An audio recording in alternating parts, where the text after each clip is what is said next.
So why did some camps evacuate during the July 4th flooding while others didn't? That's a question researchers at the University of Texas at Austin told KXAN investigators they're trying to answer. As KXAN was first to report, the university was recently awarded a nearly $200,000 federal grant to look at decision making during the floods. So researchers plan to interview camp owners who did and did not evacuate to find out why.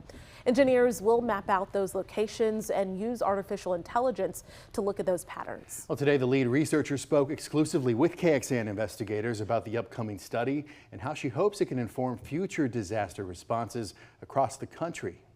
We really have not looked in detail at these kind of things, so we're really optimistic that we're going to be able to have some very influential findings that can save lives in the future.